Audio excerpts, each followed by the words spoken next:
수양회로 우리가 예배를 드리고 있지만 교회 절기로는요 성령 강림 주일입니다. 성령님께서 임하신 날을 기념하는 주일이에요. 부활하신 예수님은요 제자들에게 제일 먼저 명령하신 것이 무엇이냐면 성령을 받으라라는 거였습니다. 성령이 아니고서는 예수를 주라고 신할 수 없기 때문에 성령을 받으라라고 말씀하시고 명령하셨어요.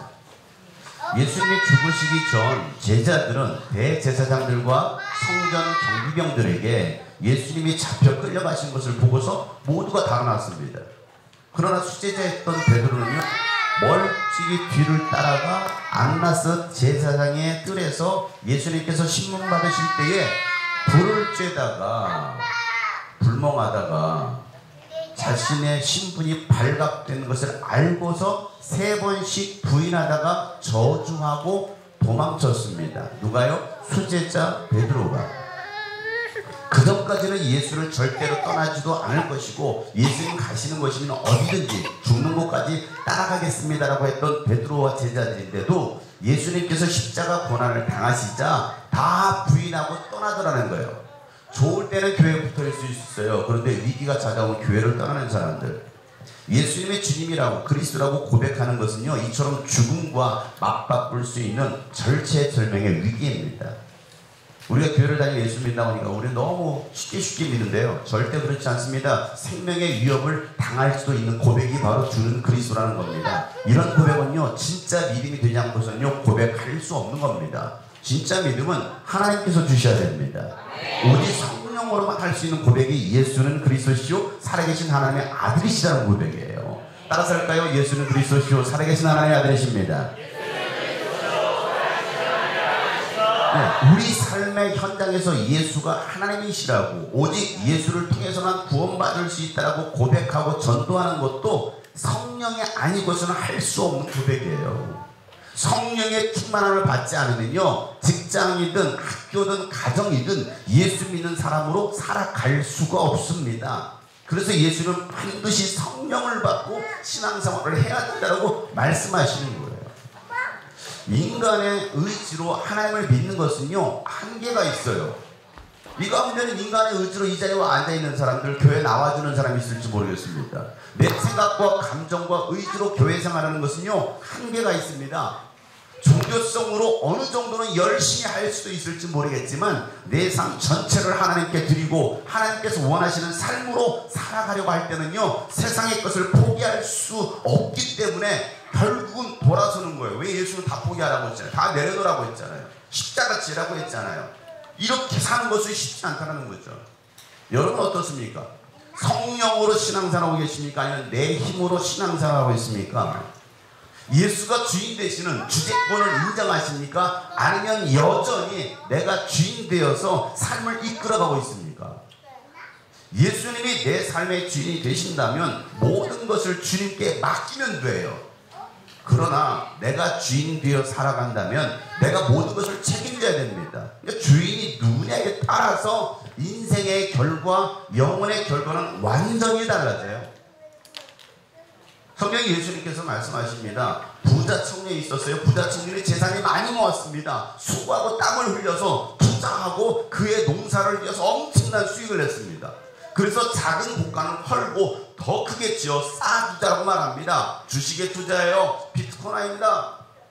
뭐 집을 사기도 하고요. 그렇게 투자하고 때로는 금괴를 사고 은행에 예금을 해서 더 많은 수익과 이자를 내자는 겁니다. 얼마나 지혜로운 생각이에요.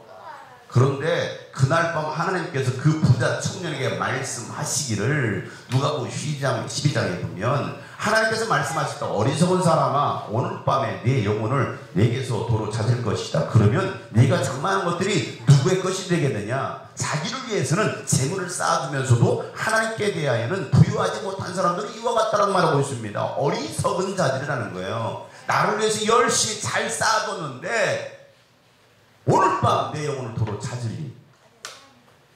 무슨 소용이 있겠냐는 거예요. 자신이 주도해서 살아온 삶을 하나님이 책임지지 않는 거예요. 내가 쌓아뒀던 모든 것들은 다 남의 것이 되고 마는 겁니다. 영혼의 주인을 제대로 찾지 못한 겁니다.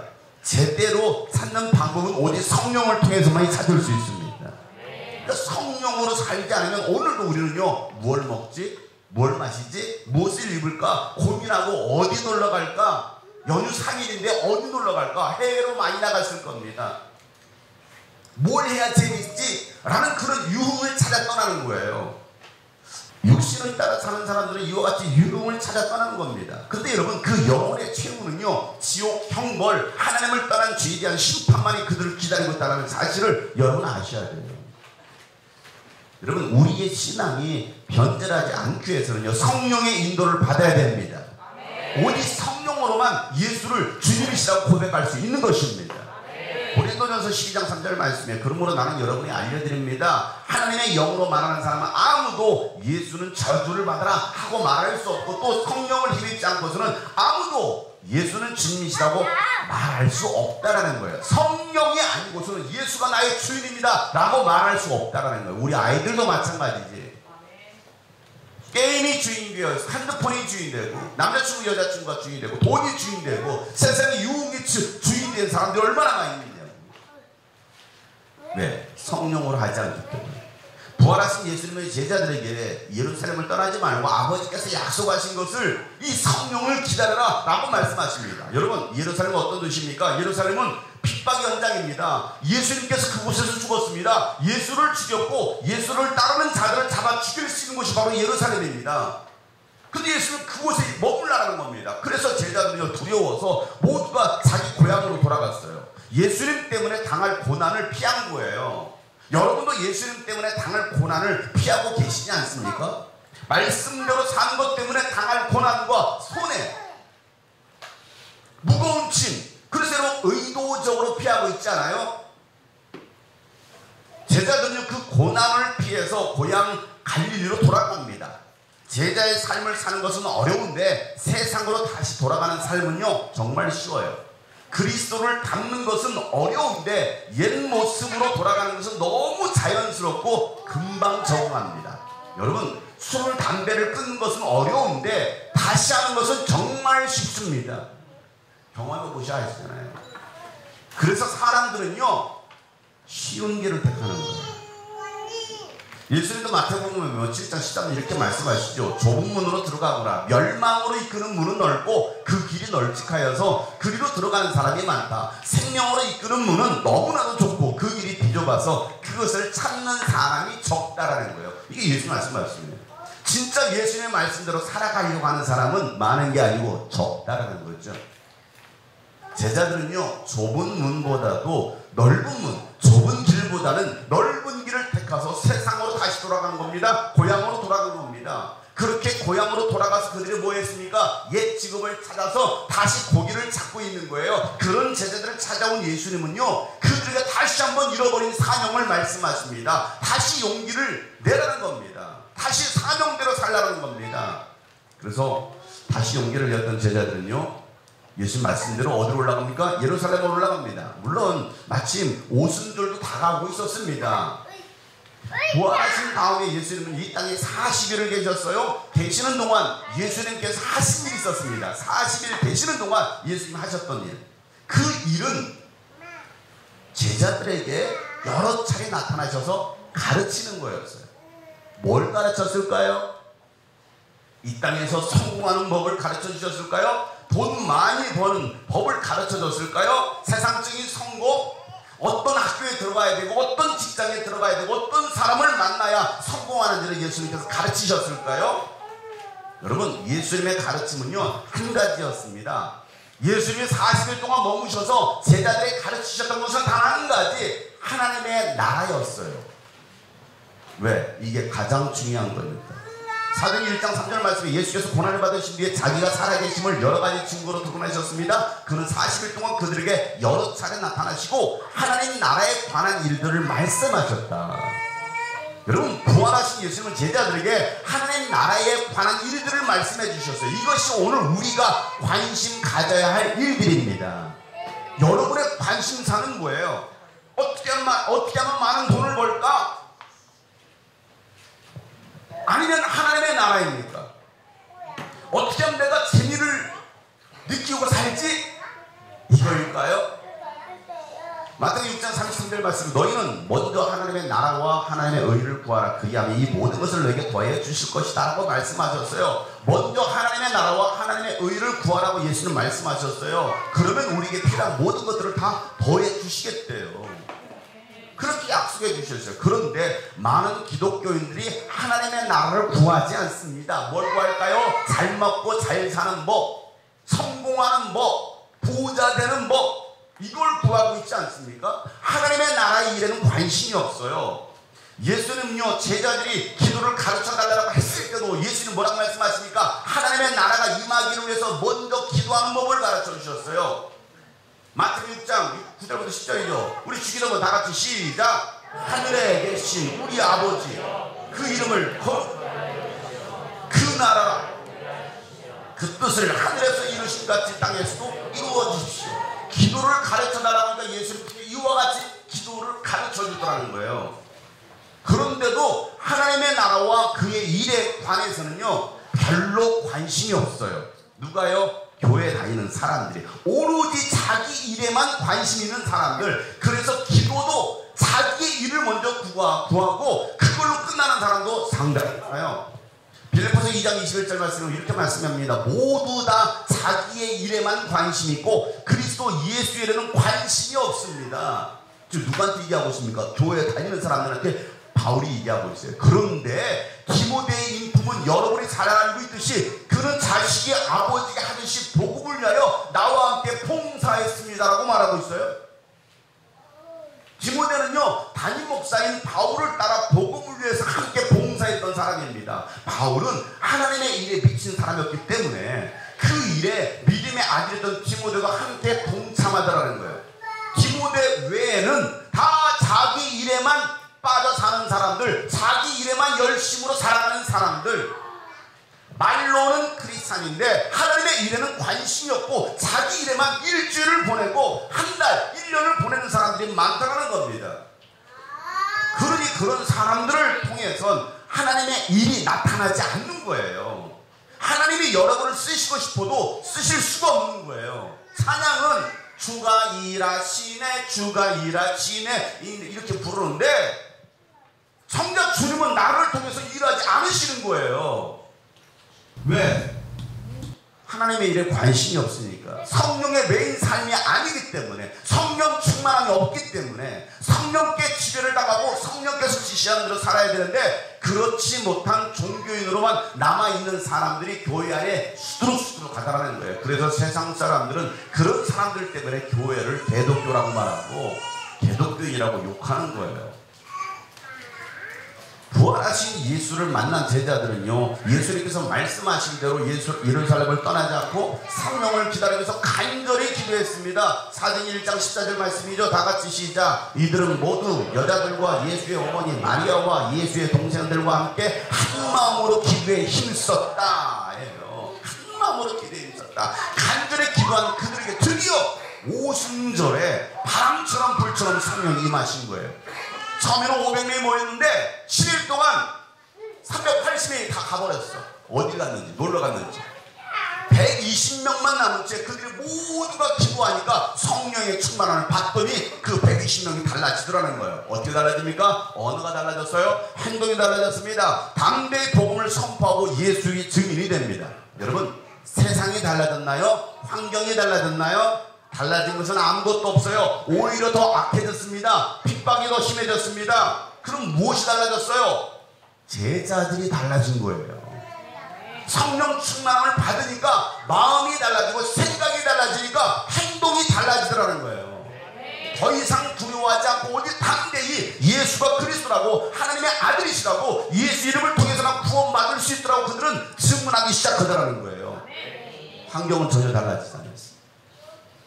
사도행전 4장 19절 20절 말씀에 그때 베드로와 요한은 대답하기를 하나님의 말씀을 듣는 것보다 당신들의 말을 듣는 것이 하나님 보시기에 옳은 일인가를 판단해 보십시오. 우리는 보고 들은 것을 말하지 않을 수 없습니다. 다시는 예수는 말하지 말고 가르치도 말라고 협박하니까 우리는 보고 들은 말을 말하지 않을 수 없고, 내가 사람의 말을 듣는 게 옳습니까? 하나님의 말씀을 듣는 게 옳습니까? 판단해 보라는 거예요.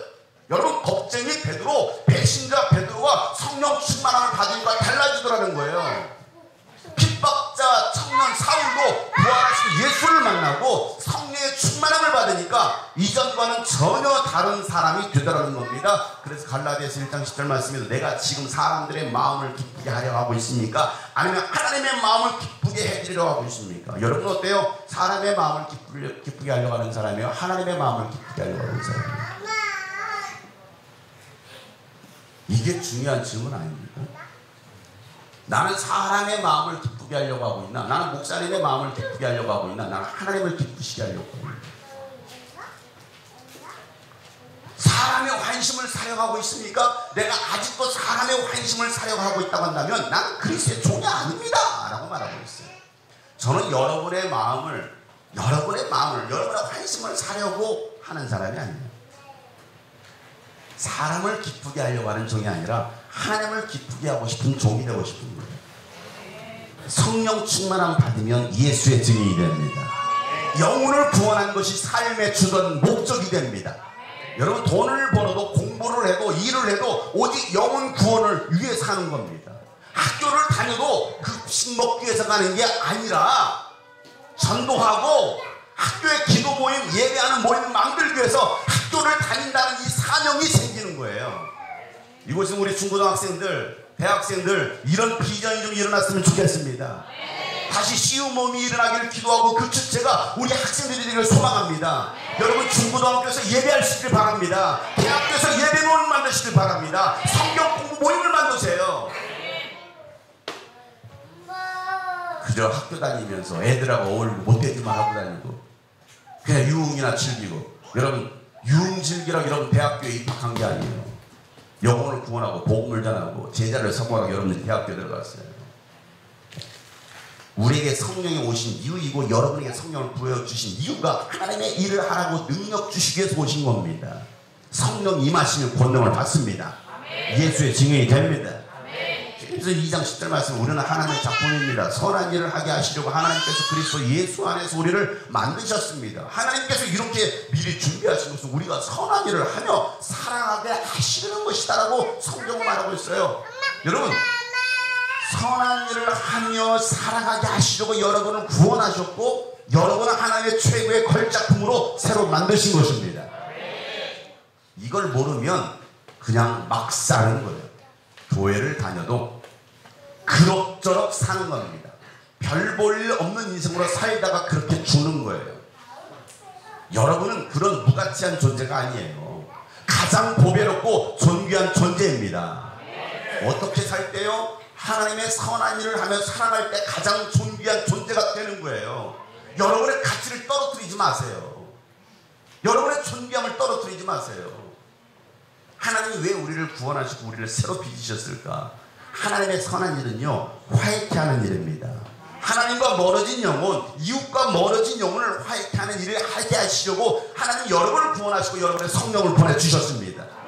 고린도후서 5장 17절부터 20절 말씀을 보면 누구든지 그리스도 안에 있으면 그는 새로운 피조물입니다. 옛것은 지나갔습니다. 보십시오, 새 것이 되었습니다. 이 모든 것은 하나님께서 났습니다. 하나님께서는 그리스도를 내세우셔서 우리를 자기와 화해하게 하시고 또 우리에게 화해의 직분을 맡겨주셨습니다. 다같이 시작. 곧 하나님께서 사람들의 죄가를 따지지 않으시고 화해의 말씀을 우리에게 맡겨주심으로써 세상을 그리스도 안에서 자기와 화해하게 하신 것입니다. 그러므로 우리는 그리스도의 사절입니다. 하나님께서는 우리를 시켜서 여러분에게 권고하십니다. 우리는 그리스도를 대리하여 간청하며 여러분은 하나님과 화해하십시오. 뭐하라고요? 하나님과 화해. 하나님은 여러분에게 화해케 하는 직분을 주셨어요. 여러분 그리스도의 사절, 그리스도의 대사로 부르셨다는 겁니다. 새로운 피조물 되게 하신 거예요. 새 창조하신 것입니다. 사람들의 죄과를 따지지 아니하시는 하나님께서 우리에게 이 화해의 말씀을 맡겨주셔서 그리스도 안에서 화해케 하는 거예요. 하나님도 사람들의 죄과를 따지지 않는데 왜 우리는 따집니까? 하나님도 따지지 않는데 왜 여러분들은 따집니까? 저 사람이 어떻고 저 사람이 어떻고 왜 따져요? 하나님도 따지지 않는데. 그래서 화해하라는 거예요. 누구와? 하나님과 먼저 화해하는, 나부터 하나님과 화해하고 하나님과 멀어진 사람들도 화해케 하는 직분을 여러분에게 주셨다는 거예요. 여러분 이게 어떻게 가능한 일입니까? 내가 먼저 하나님께 용서받았기 때문인 거예요. 내가 용서받았는데 여러분 누군들 용서하지 못합니까? 내가 먼저 하나님께 사랑을 받았는데 여러분 누군들 사랑하지 못합니까? 내게 주신 은혜, 내가 받은 은혜를 먼저 생각해야 돼요. 그 은혜를 생각하면 감사밖에 없어요. 감사. 하나님께서 왜 우리를 부르셨을까를 생각해야 되죠. 우리가 우연히 이 자리에 온 게 아니에요. 어쩌다 보니까 하나님께 나온 것도 아니고 주님이 꿈꾸신 교회에 온 것도 아니에요. 하나님의 부르심입니다. 하나님의 부르심은 결코 실수가 없습니다. 우리 교회 오신 지 3주밖에 되는 우리 김웅수 형제님도 우연히 러시아에서 나와서 우리 교회 오신 것이 아니라 하나님의 부르심이고 인도하심입니다. 우리 교회 이제 한 달째 오시는 드디어 처음으로 제 설교를 듣고 있어요. 3주 동안 교회로 왔는데 목사님 설교 들어본 적이 없어. 언제 목사님은 설교하나? 오늘이었어요. 그리고 우연이 아니에요. 하나님의 부르시면 다 계획했다. 하나님의 부르심에는 후회하심이 없네. 내가 이 자리에 선 것도 주의 부르심이. 하나님의 부르시면은 결코 실수가 나를 부르신 하나님의 신실하심을 나를 부르신 뜻은 나는 알 수 없지만 작은 나를 부르신 뜻은 나는 알 수 없지만 오직 감사와 순종으로 주의 길을 가. 때로 내가 연약해져도 주님 날 보신 주의 놀라운 은혜를 나는 우리 모두 큰 소리로 날 부르신 내 생각보다 크고 날 향한 계획 나의 지혜로 측량 못한 가장 좋은 길로 가장 완전한 길로 다시 한번 두 손 높이 들고 날 부르신 하나님의 뜻을 생각해보세요. 날 부르신 뜻내 생각보다 큰 날 향한 계획 나의 지혜로 측량 못한 가장 좋은 길로 가장 완전한 오늘도 여러분이 뜻인 것입니다. 자, 이번엔 두 손을 여러분 옆에 사람 축복해서 널 부르신 뜻 내 생각보다 내 생각도 널 향한 계획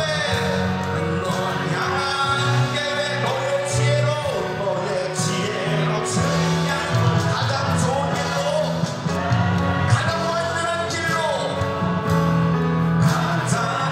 오늘도 널 이끄시겠네.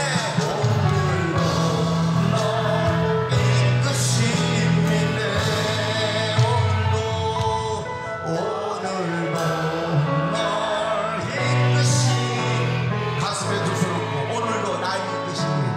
오늘도 날 이끄시겠네.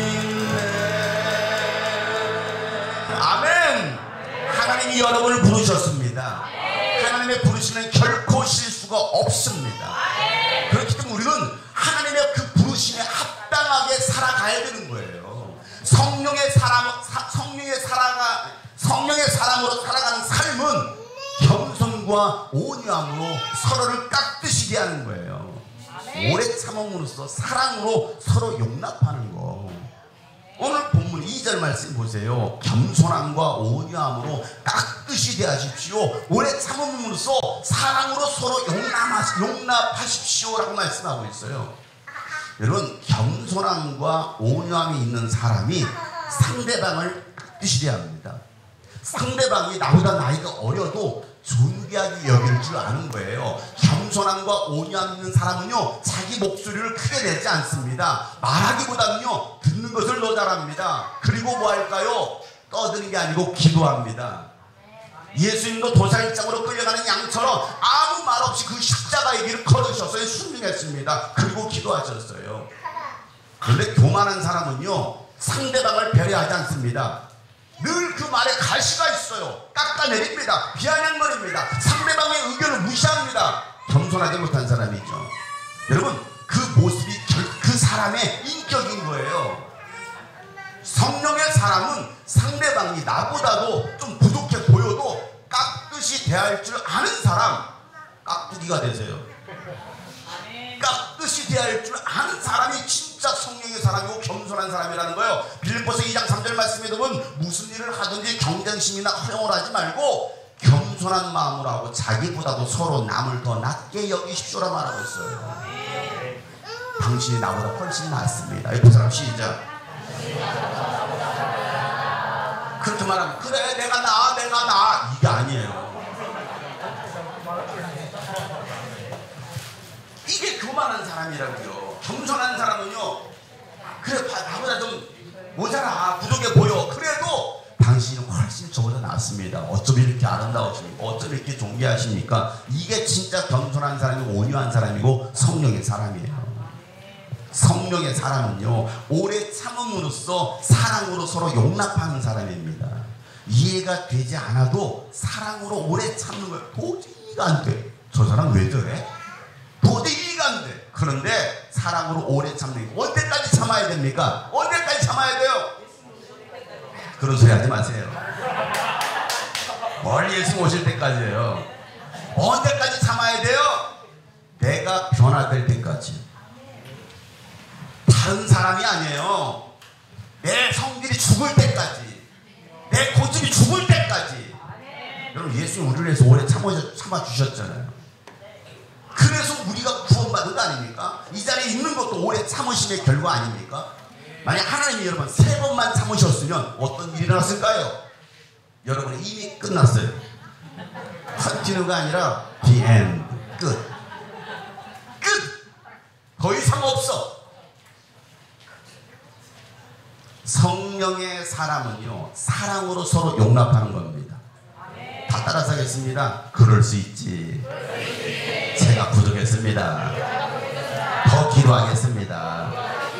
옆에 사람 보면서 더 사랑하겠습니다. 다시 한번 끝까지 당신의 손을 붙잡겠습니다. 아멘. 그가 성령의 사람이에요. 성령의 사람은요, 손을 내밀어서 손을 뿌리치는 사람이 아니라고요. 먼저 손 내밀 수 있는 사람. 성령께서 하나 되게 하신 것을 힘써 지키는 사람이 바로 성령의 사람이다라고 오늘 본문에 그러잖아요. 3절 말씀이요. 다 같이 큰 소리로 시작. 성령이 여러분을 평화의 띠로 묶어서 하나가 되게 해주신 것을 힘써 지키십시오. 아멘.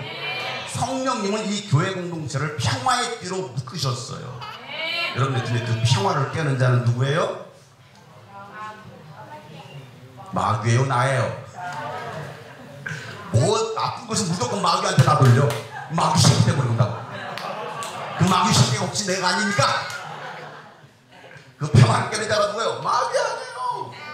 여러분 마귀의 앞잡이가 되지 마시길 바랍니다. 평화를 깨는 불의의 도구로 쓰임받지 마세요. 우리는 하나 되게 하신 것을 힘써 지키는 사람이 돼야 됩니다. 혹시 내가 분위기를 깨는 사람이 되고 있지 않은지 생각해 봐야 돼요. 어린이 공동체 분위기를 깨는 사람, 청소년 공동체 분위기를 깨는 사람, 우리 청년 공동체 분위기를 깨는 사람, 장년 공동체 분위기를 살벌하게 하는 사람, 혹시 내가 되고 있지 않은지 생각해 보자고요. 나한 사람 때문에, 나의 말 한마디, 나의 표정, 나의 행동 때문에. 여러분, 우리는요 좋은 분위기 메이커가 돼야지 깨는 분위기 메이커가 되어서는 안 됩니다. 내가 들어가는 순간 바퀴벌레 다 사라져. 그럼 뭐가 문제가 있잖아요. 우리는 하나님의 일을 위해서 부름받은 선한 일꾼들입니다. 이 일을 완수하기 위해서는요, 우리는 서로 사랑하고 이해하고 용서하고 용납하고 겸손과 온유로 먼저 섬기고 손을 잡아야 됩니다. 그가 성령의 사람이고 성숙한 그리스도인이라는 거죠. 여러분, 공동체가 하나 된다는 것은요 결코 쉽지 않아요. 육신의 가족끼리도 여러분 하나 되는 것이 쉽지 않은데 완전 남남이었던 사람들이 교회 가족이 되어서 하나 된다는 게 여러분 쉽습니까? 절대 어려워요. 제일 어려운 것이 바로 하나됨이에요. 오죽하면 어떤 교회는요, 교회 이름을 하나 되는 교회라고 지었겠어요. 하나가 안 되니까 어떤 목사님은 아들 이름을 하나라고 짓고 교회를 하나 되게 하려고 그 교회를 물려주잖아요. 하나더라고. 여러분, 하나 되는 일은요, 성령님이 하시는 거예요. 인간이 하는 게 아니에요. 그를 성령 충만함을 받고 하나 되게 하신 것을 힘써 지키는 겁니다. 내가 먼저 힘쓰지 않고서는요, 하나 되는 것이 절대 쉽지 않습니다. 내가 얘기했잖아요. 이 사람은 안 달라진다고요. 환경은 안 달라진다고. 저 사람 달라지고 기대하지 마세요. 내가 달라지면 되는 거예요. 근데 내가 안 달라지면 이 사람 보고 시험 들고 저 사람 보고 시험 들고 하나님 보고 짜증내고 시험을 보고 오 태평양 50. 왜 그렇습니까? 저 사람 안 달라진다고. 뭔 소리예요? 내가 안 달라지고 있는데. 내가 달라지면 다 달라져 보이는 거예요. 남편이 문제라고. 뭘 남편이 문제입니까? 내가 달라지면 그 남편이 얼마나 바퀴벌레처럼 사랑스럽게 보입니까? 내가 달라져야 돼요. 교회에서도 자꾸 뭐라고 하지 마세요. 내가 달라지면 되는데. 따라서 합시다. 내가 달라져야 돼요. 여러분, 이와 같이 힘쓰는 사람이 성령의 사람입니다. 어린이가 먼저 손을 잡으면요, 어른보다도 그 어린이가 더 영적으로 성숙한, 인격적으로 성숙한 사람이에요. 여러분, 먼저 웃는 사람이 성숙한 사람이에요. 먼저 비웃는 자 말고, 웃으라니까 비웃어 하지 마시고, 사랑과 인자함으로 웃는 사람이 성숙한 사람입니다. 옆사람 보고 한번 웃어보세요. 사축감. 사축함이 뭐냐? 사랑합니다, 축복합니다, 감사합니다. 사축함. 따라서 하세요. 사랑합니다, 축복합니다, 감사합니다. 약어로 뭐라고요? 사축감. 사익감 아니에요. 사익감. 사축감. 사랑합니다, 축복합니다, 감사합니다. 여러분, 그리스도의 몸도 하나요, 성령도 하나인 것처럼 우리 모두가 침례로 하나 된 그리스도의 몸된 공동체의 지체들입니다. 여러분, 내가 내 몸을 사랑해야지. 누가 내 몸을 사랑해 줍니까? 옆 사람이 내 몸이라고요. 우리가 예수 안에 들어왔기 때문에 옆 사람이 내 몸이에요. 더 이상 내 몸을 아프게 하지 마세요. 왜 자꾸 내 옆에 사람, 결국 내 몸을 괴롭히는 거 아닙니까? 내 몸에 상처 내지 마세요. 내 몸에 무관심할 때 약해지고 병드는 거예요. 내 몸을 네 몸과 같이 사랑을 하신 그 하나님의 말씀대로 이제 다시 사랑하시길 바랍니다. 우린 죽은 가족 아닙니까? 우리는 한 몸 공동체잖아요. 그런데 왜 내 옆에 있는 내 몸을 사랑하지 못해요? 사랑하지 못하면 그냥 이 손가락에 꼴레기를 막 깨버려서 꼴레기 막 쥐어뜯고 있어. 왜 괴롭힙니까, 여러분? 요한일서 4장 11절부터 12절 말씀은 사랑은 여러분 하나님께서 이렇게까지 우리를 사랑하셨으니 우리도 서로 사랑해야 됩니다. 지금까지 하나님을 본 사람은 없어요. 그러나 우리가 서로 사랑하면 하나님이 우리 가운데 계시고 또 하나님의 사랑이 우리 가운데서 완성된 것입니다 라고 말하고 여러분, 하나님 본 사람이 얼마나 있을까요? 하나님 본 사람 없어요. 하나님 눈에 보이지 않아요. 그런데 우리가 서로 사랑할 때 세상 사람들은 우리를 보고 여러분을 보고 야 정말 하나님 살아계시네, 하나님을 보게 된다는 거예요. 야, 어떻게 저런 사람을 사랑하지? 진짜 하나님 살아계신가 봐. 맞죠? 제가 여러분을 사랑하는데 어떻게 사랑합니까? 사랑할 수 없는데. 그런데 사랑하는 거지. 야 정말 하나님 살아계시네. 우리가 서로 사랑할 때 하나님의 사랑이 우리 가운데서 완성되는 거예요. 예수님은 율법을 폐하러 오신 것이 아니라 완성시키러 오셨습니다. 그게 뭐예요? 사랑이라는 거예요.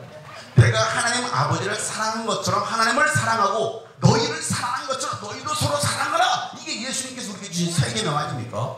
로마서 13장 10절 말씀에 사랑은 이웃에게 해를 입히지 않습니다. 그러므로 사랑은 율법의 완성입니다 라고 말하고 있어요. 사랑하는 우리 주권가족 여러분, 오늘 우리가 가족 수양회로 모인 이유, 다시 하나 되자라는 겁니다. 다시 사랑하자라는 겁니다. 여러분, 우리 지체들 가운데 몸이 아프고 힘든데도 이 먼 곳까지 오신 것도 하나님을 위한 일이었어요. 여러분, 열악한 이 환경 속에서 막 고기를 굽고 뜨거운 불에 막 손을 대어가면서 섬긴 것도 하나님을 위한 일이었습니다. 여러분, 비록 고기를 시커멓게 구웠어도 여러분, 하나님의 응답 아닙니까? 비 안 왔잖아요. 비 안 왔잖아요. 비 안 왔잖아요. 저는 세상 수양관에만 비가 오지 말라고 기도했어요. 비 안 왔어요. 그렇게 됐어요. 지금 비 오고 있어요? 여러분 눈에는 그게 다 비로 보이죠? 저건 비가 아닙니다. 하나님이 여러분에게 미스트를 뿌려주고 있는 거예요. 여러분의 피부 재생을 위해서. 이건 비가 아니에요. 비는 뭡니까? 우산을 써도 온몸이 젖는 게 비예요. 이건 비 아니에요. 미스트를 뿌리고 있는 거예요. 비었어요? 어제 고기 구웠어요. 물먹 했잖아요. 불먹 했잖아요. 불먹 했잖아요. 그것만으로도 여러분 감사한 일이고 은혜 아니에요? 여러분, 삼겹살이 시커매졌어요. 원주 꺼먹돼지라고 생각하고 감사함으로 먹으면 못 먹을 게 어디 있고 버릴 게 어디 있어요? 의도적으로 그렇게 구워줬어요. 꺼먹돼지로. 필리핀은 그것도 없어서 못 먹잖아요. 그냥 3초 안에 먹으면 되는 거 아니에요? 너무 풍요한 거 아닙니까? 먹을 것이 없다고요. 다음 주에 가잖아요. 필리핀. 우리 너무나 풍요하니까 감사가 없는 거야. 다 원망과 불평인 거야. 왜 고기를 이따위로 구웠어? 더 맛있게 굽지. 손을 대어가면서 구웠다고요. 니들은 열심히 처먹기만 했지. 고기 더 주세요. 더 주세요. 더 주세요. 니들은 얻어먹기만 했지. 누군가를 희생했다고. 왜 감사가 없냐고. 왜 한국 사회는 감사가 없습니까? 늘 원망과 불평과 짜증. 왜 그 은혜가 없는 거야? 응답이 없는 거야. 비 안 왔어요, 여러분. 올 때 비가 막 쏟아. 이게 비가 오는 거야. 비 왔어요? 그쳤어요. 그렇게 믿음이 없나요? 제 은혜는 비가 오지 않았어요. 하나님이 은은하게 다 끝나니까 수납들의 빗소리 들으라고. 야, 이게 비야. 그런 게 안 쏟아졌잖아요. 비 온 거예요? 안 온 거예요? 여러분의 믿음과 저의 믿음이 다른 거지. 제가 분명 금요일에 얘기했잖아요. 비 안 옵니다. 여러분들이 직접 경험했음에도 그 응답을 보지 못하는 거야. 그냥 우연히 비 오고 있네, 비 오고 있네. 뭘 비 오고 있어요? 저는 하나님의 은혜로 야, 미스트를 뿌려주는구나. 야, 하나님 참 섬세하시고 좋으신 분이시다. 왜 그 하나님의 응답을 알지 못합니까? 여러분, 저도 편하게 갖다 주는 거 앉아서 먹을 수 있어요. 저는 그렇게 못 먹는 사람이니까. 제가 여러분 왜 2시간 동안 고기만 굽는 게 여러분 제가 천직이 아니에요. 저도 그냥 앉아서 편하게 먹을 수 있어요. 하나님을 위해서 기쁨으로 섬기는 거예요. 밖에서 안에서 고기 굽는 일로 헌신해 주신 분들 감사해 봤어요? 여러분 감사의 박수 한번 쳐드립니다.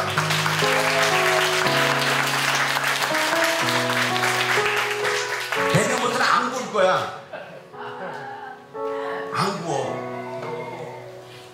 내년부터는 아예 고기 굽는 것도 없애버릴 거예요. 그냥 매식하는 거 할 거야. 매식하는 거. 밥 좀 사 먹어보라고. 여러분 고기를 굽는 게 감사고 은혜야. 고생하는 게 은혜예요. 여러분들은 그 은혜를 몰라요. 그 감동을 몰라요. 왜? 은혜가 없으니까. 은혜가 없으니까. 여러분 내 성향에 맞지 않고 노는 것을 좋아하지 않지만 이 공동체 게임에 적극적으로 참여하는 것도 하나님을 위한 일이었어요. 저 노는 거 정말 안 좋아하는 사람이에요. 제 성향상. 전 앞에 나서 뭘 하는 거 정말 좀 부끄러워하는 사람이고요. 내 마음에 다 맞지 않아도 함께하는 것 자체가 하나님을 위한 열심이라고요. 그래서 우리 모든 성도들 감사합니다. 감사해요. 왜? 이렇게 참여해 주시니까. 우리 진심으로 옆에 계신 분에게 감사합니다. 감사를 잃어버리지 마세요.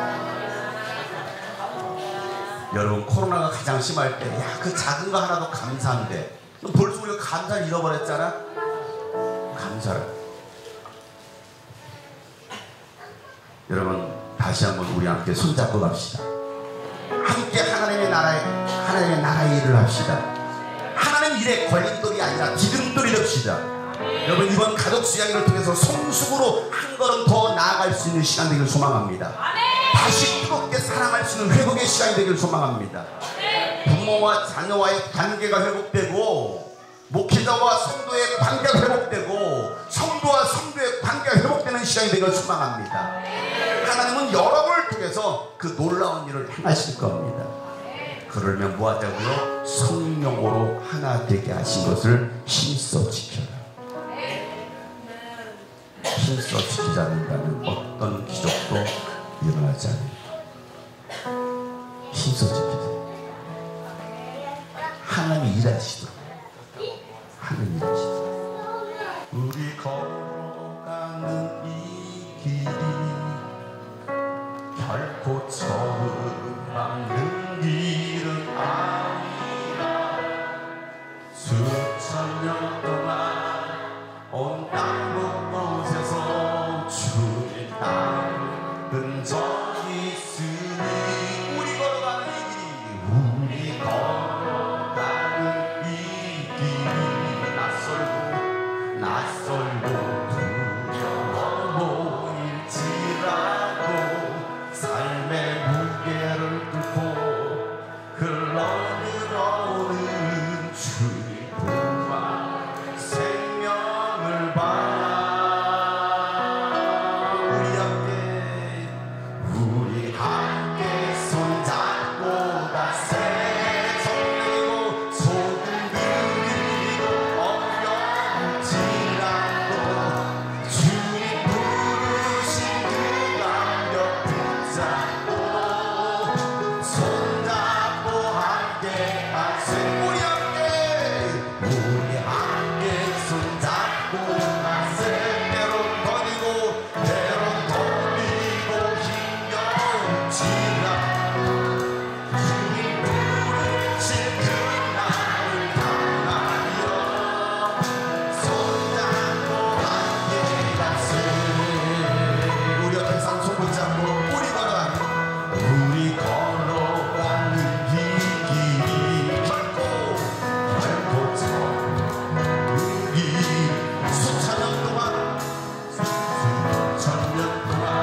곁 붙잡고 손잡고 함께 가세. 우리 함께 함께 손잡고 가세.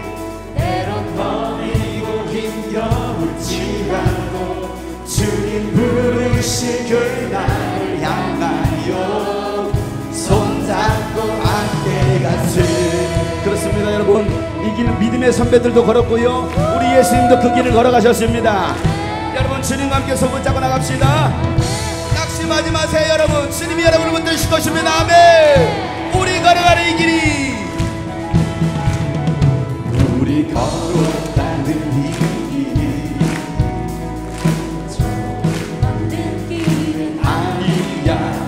수천 년 동안 어떤 곳에서 주님 나를 뵌 적이 있으니 우리 걸어가는 이 길이 낯설고 두려워 보일지라도 삶의 무게를 들고 흘러들어오는 주님 부활의 우리 함께 손잡고 함께 손잡고 가세. 때로 지라고 주님 부르신 그 강력 붙잡고 손잡고 함께 우리 함께 손잡고 우리 함께 손잡고 믿음으로 걸어갑시다. 절대 낙심하지 마세요. 좌절하지 마시면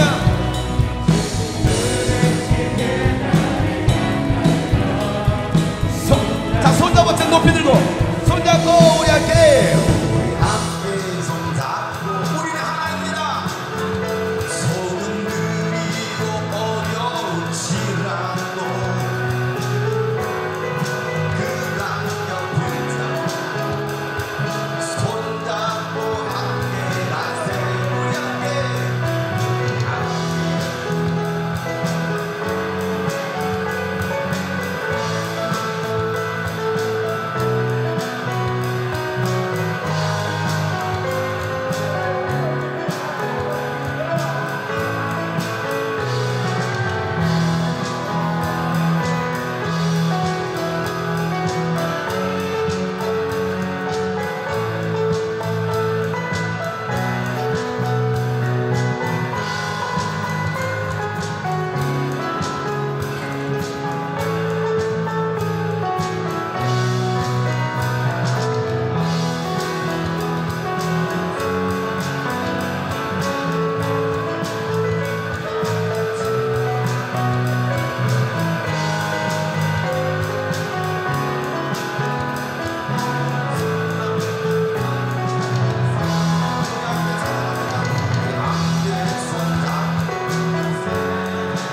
것을 더 힘써 지킬 수 있는 모든 교회 가족들 되기를 축복합니다. 아멘. 여러분이 있어서 행복하고 우리 성도들이 있어서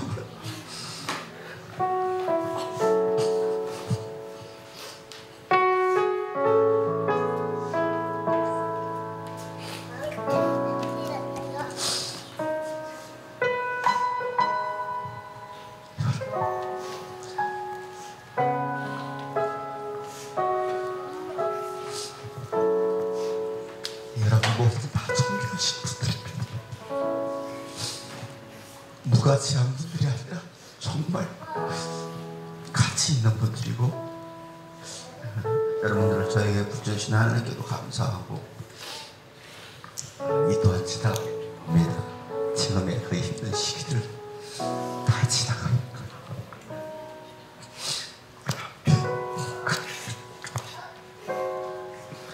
함께 그 길을 걸어갑시다. 사랑하고 축복합니다. 하나님 아버지, 성령이 하나 되게 하신 것을 힘써 줄 수 있는 우리 모든 주님의 꿈꾸신 교회 가족들을 되게 하여 주시옵소서. 그들 아픔과 상처들도 치유하여 주시고 위로하여 주시고 만져주셔서 정말 하나님의 일을 감당해낼 수 있는 선한 일꾼들로 사용하여 주시옵소서. 이제는 우리 구주 예수 그리스도의 은혜와 하나님 아버지 놀랍고 거룩하신 사랑과 성령님의 감화, 감동, 교통 충만하시고 이번 가족 수양회를 통해서 다시 손붙잡고 나아가기를 결단한 모든 하나님의 사람들, 또 이 자리에 함께하지 않지만 그들 가운데도 이제부터 영원토록 함께 하시기를